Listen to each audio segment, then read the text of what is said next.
All right, so your client profile in Engage, when you add someone in and just kind of the different things you can do with it, the different things you can check, etc. So I'm in People, My People. Again, it's going to be one of your favorite spots in Engage to go to, has probably most of the information you're looking for. And then I could just select who I want. So for instance, I'm going to find my test person here, and you can kind of see just showing up on People, My People. I can log an activity to say, I had a phone call with them, we texted, whatnot. It does show right here that I have their phone number as well as their email, and that I have put that it's a mobile phone number for messaging here. So I'm going to go into my person right now, and we're going to kind of walk through the menu options to the left-hand side. And then we'll get over to transactions. But first off, we have the name of my person. I have marked down that they're a buyer, which currently means they're in the buyer process. And I can add another transaction, say if they are a buyer and a seller. Maybe they were a buyer, but the deal fell through, so I need to cancel that one and start a new one. That button's right here. And then we're going to continue to walk down to profile. So here's what I can see about my client, what I've put in. So I put in, again, their mobile phone number, which shows me phone or message, their email, their home address, and I even put in a house anniversary date for them, so that I'll get reminded, November 1st of this year, that it's their house anniversary, and to send them a note. At any point in time, I can click edit, and I can fix information here. If I want to do a label, maybe they moved, maybe I want to put in their work address, maybe if they were referred by someone here, or they're connected to someone else I have in my system. Or maybe I want to put some more dates in here, birthday, anniversary, custom one, etc. kind of here. So I can kind of edit anything, and then I would click done if something changed. And so that's what you can do with a profile, the information that you can have for them, what you can add, edit, add multiple of. We do recommend you put spouses in separate, just to keep them separate, and then just connect them by saying they're, the spouse of this person, just to keep them individual in here for getting the different campaigns you might want to set out, and etc. We also have our Moxie Insights. So depending on the information you put in here, will be different insights that they can pull up about this person. So data fresh February 16th. So I went in here just this morning and added some more, like my address and things. So that didn't, obviously pull through instantly. Give it some time, and it could maybe come up with something else. But this could just be something helpful for you, just to kind of see a client at a glimpse, maybe get some information based on what it was able to pull from what you put in. Again, the more you put in, the more it will have to give you insights. I mainly, when I'm doing my tests, just put in like names and an email address. So Insight's not able to pull that much for me. We then have our notes. So under notes, this is basically, if we edit it, just one big paragraph that we can write about the person. So if there's just maybe not changing facts about this person, like this is their attorney, maybe this is the inspector they like to go with, or just things like that. Maybe you want to keep this, put the names of their children and their pets. They have a cat named Mo, and a German Shepherd named Bart, or something like that. Generic information about this person where you can just go and find it quickly. Now under activity, this is where you're more so going to want to put in phone conversations. When you ran into them at the store, where things left off, maybe something that they said, because this is going to actually keep a timeline for me right here. It's going to communicate all the neighborhood newses that have went out for this person. I have them on a few. It's going to show me if any transaction details that pop up. And then here, I went in here and I did a logged in activity. We caught up on the phone. Their daughter's getting married this summer. So that's going to remind me in the summer, maybe check in on that. Either oh, how's it going? Or afterwards to be like, how did it, go? Everything you wanted. And so this is where I can easily create a custom activity. Phone call, voicemail, text, social media, separating email outside of Engage, or actually, maybe I have the trends newsletter that I send out. So I want to go in here and say that I sent that out. Or maybe we went in person, had some lunch, or anything else. And this is something that, maybe if you keep a planner, you just go in here once a week, go through your planner, write everything down. Or this is something that literally as it happens, you can just pop in here and write that note in. And that's going to keep your timeline going so you can easily see when the last time you've gotten in touch with them was and what the key points you had to say were. And so that's kind of just your quick menu options up here. Again, if you have any questions, unmute, shout them out, or write them in chat and we can go over them. But if not, I'll just keep going.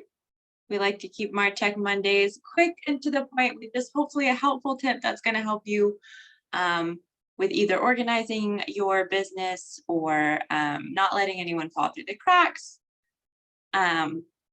Or, the helpful, oh, I can keep notes. So when I'm talking to them, I remember what our last conversation was. I am going to skip transactions right now real quick just to go down here. We have 2 subscriptions available. Click add. We have this neighborhood news subscription that you can sign them up for. So basically it's a once a month email that they will get. I suggest trying to maybe keep sending neighborhood news in the general, maybe first week of the month or last week of the month, just so you keep track of when you're sending these emails out to everyone. It just makes it helpful because if you sign them up for maybe home notes, that tends to go out in the middle of the month. That's one of the email campaigns that we have. So just, making sure they're not going out back to back to back to seem spammy is just a good idea. And so in order to do that, if you start the habit of kind of going through, grabbing all the new people from Engage, and, signing them up maybe one time a month, just going through, getting all the new people first of the month and signing them up will just kind of help you keep track of when you're sending out your marketing. But anyways, so this is just a once a month sample that comes from you. You're the professional. You can sign them up via zip code or you can sign them up custom. I'll get into that a little bit more, I think, next week. And then it's going to show them listings, active, sold, active and sold, 30 days, 60 days, 90 days. You can sort by price or whatnot. And they can even get details on it. There'll be a mortgage calculator, and then there'll just be some fun trends. If you're curious about it, put yourself in Engage, sign yourself up to neighborhood news, see what it looks like. So you have that option, and then the listing announcements. So if you sign people up for just listed, you can send an announcement for things when you get a listing. You would then go into that listing and blast out this listing announcement to everyone you have signed up for that. Do a sample here as well, where it would just be, here's just listed, just to let your people know you're still doing business, a lot of business, keeping you top of mind, in front of them as a real estate expert for either their needs or anybody they know, referrals. And then we have our groups down here. Just close out of that. Our groups down here.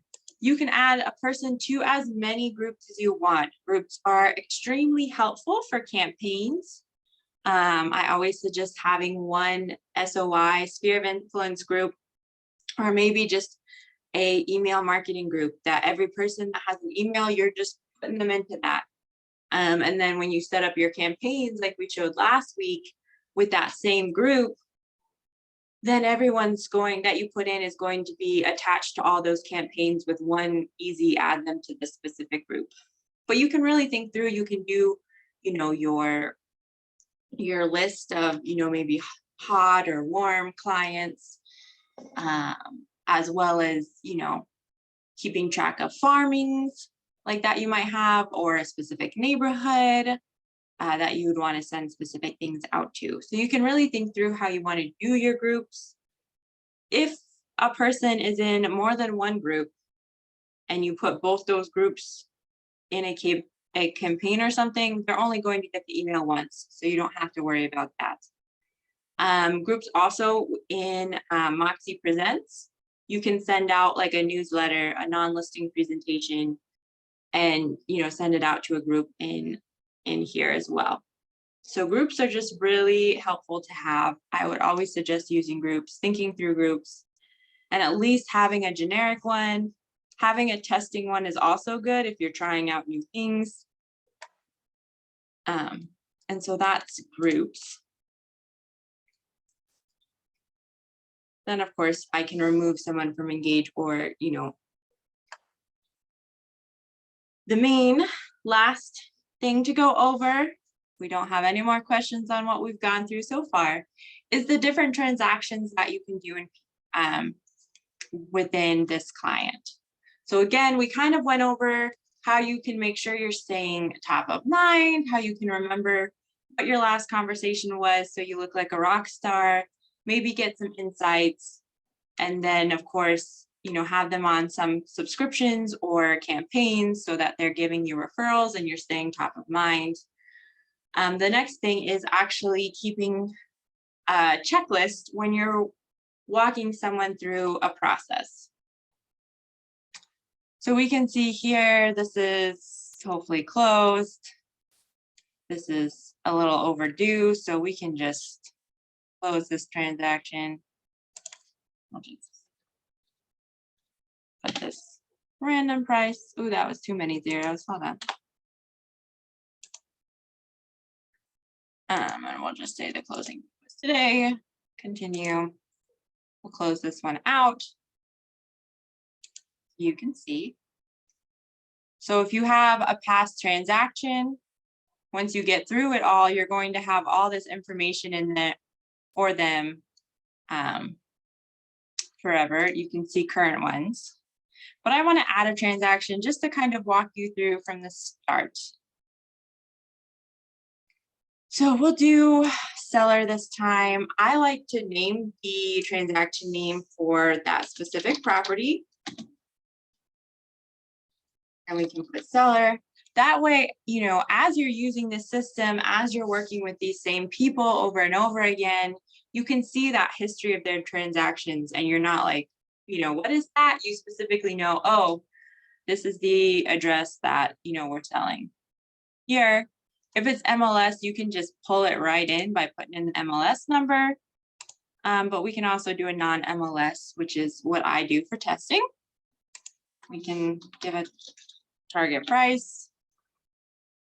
And we'll say 2. And I can even associate it with someone else. Let's see.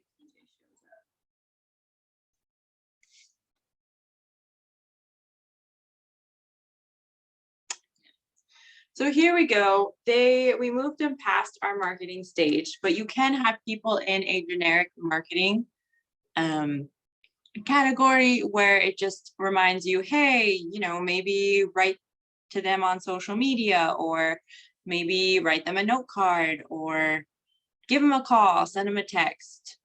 Did you sign them up for neighborhood news? Just generic things like that to help you keep touching base with these people. And then once they're in a prospect, it's okay, they're getting serious about selling their home now. So we want to start doing this checklist. So here, it's got some generic dates. All of these task lists, that's a tongue twister, task lists can be edited up here in Engage settings. So if that's something, if you're really excited about these task lists and you want to just personalize them and not, the company makes a default one for you to get started on, but really encourages you to make these checklists yourself. So if that's something you're interested in, you can, call me later, set up an appointment, and we can actually go through helping you set yours up. But for now, this is just the company default, has some dates just to remind you to make sure you're going through and you're doing them. So I can schedule this meeting, or I can say, hey, we've done this already. Just, as I go through this. Once, paperwork signed, we're active, ready to go, I can move to active zone. And our checklist is now going to change. Again, I have edited the company list in other trainings. So this is what we got for this one. Send a thank you note. Here we go. I can say that that's done.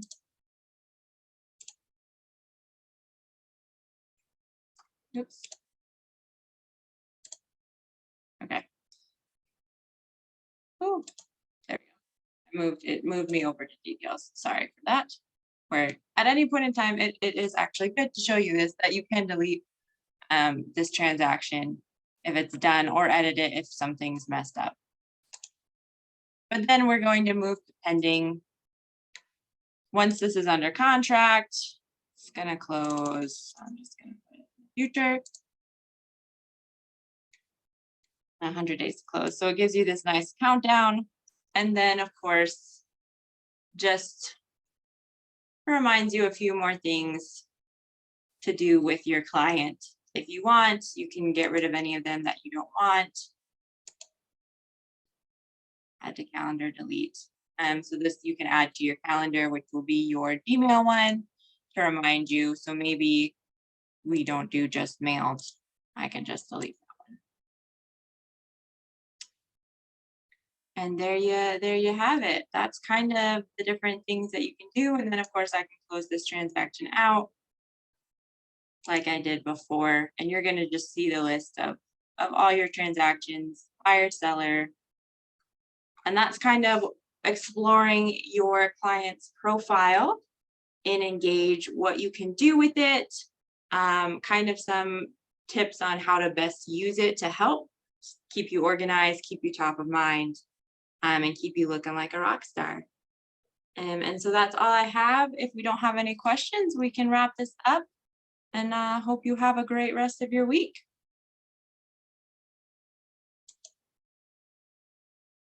All right, guys, I will see you next week. Thank you.